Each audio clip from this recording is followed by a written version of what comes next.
சரிப்பா, கேள்வியா கேக்குறியே, நீ வந்தா என்ன செய்வ அதானே கேக்குறீங்க. கரெக்ட், கேட்கணும்.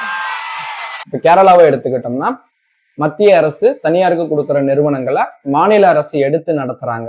கிட்டத்தட்ட 27க்கும் மேற்பட்ட பொதுத்துறை நிறுவனங்களை லாபத்துல இயக்கிட்டு இருக்காங்க. ஆண்டுக்கு 2500 கோடிக்கு மேல அதுல இருந்து வருவாய் கிடைக்குது. இப்போ இந்தியாவிலேயே கல்வியில லிட்ரஸி ரேட்ல முதன்மையான இடத்துல இருக்கிறது கேரளா தான். அதுக்கு காரணம் 1957ல இடதுசாரிகள் கொண்டு வந்த கல்வி திருத்த சட்டம் தான்.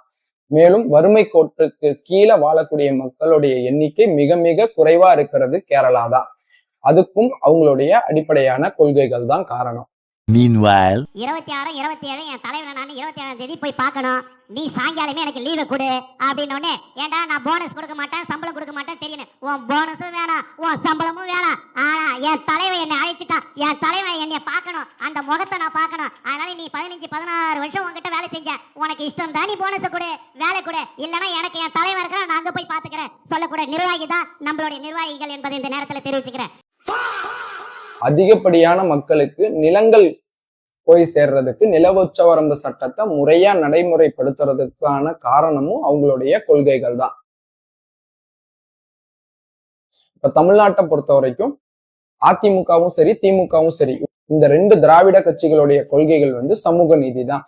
இந்தியாவிலேயே 69% இடஒதுக்கீடு இருக்கக்கூடிய ஒரே மாநிலம் தமிழ்நாடு தான். 3000 years later, தமிழ்நாடு தான் டிவிகே தான் தமிழ்நாடு. அரசியலமைப்பு ஒரு கட்டமைப்பு மட்டும்தான். அதுக்கு உயிர் கொடுப்பது ஆட்சியில் இருக்கிற கட்சிகளுடைய கொள்கைகள் தான். தம்பி கீழே இறங்கு, தம்பி கீழே இறங்குப்பா, பிளீஸ் கீழே இறங்குப்பா. நீ இறங்கினாதான் புத்தம் கொடுப்பேன். கொள்கை இல்லாம இருக்கிறது மூளை இல்லாத உடல், அதாவது சடலத்துக்கு சமம். இந்த டிபேட்ல இருக்கிறவங்க பாத்தீங்கன்னா கட்டமைப்பு இல்ல, அது இல்ல, இது இல்லன்னு. யோ, நாங்க எல்லாத்துக்கும் ரெடியா. அவரை இட்டுன்னு போறதுதான் எங்களுக்கு கஷ்டம்.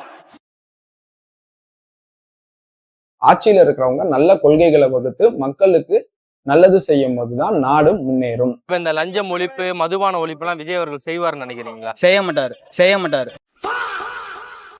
நல்ல கொள்கைகளை வகுத்து அதை நடைமுறைப்படுத்தினாதான் மக்கள் நலனை அடைய முடியும். நம்மள பார்த்து யாரு விசில் அடிச்சாங்க குஞ்சுன்னு சொல்லிடக்கூடாது. நம்ம தல விஜய் சாரு பட்டி எல்லாம் செத்து பாரு, கட்சிக்கு வந்த சோதனைய பாரு, அங்கேதான் தலை நின்னாரு.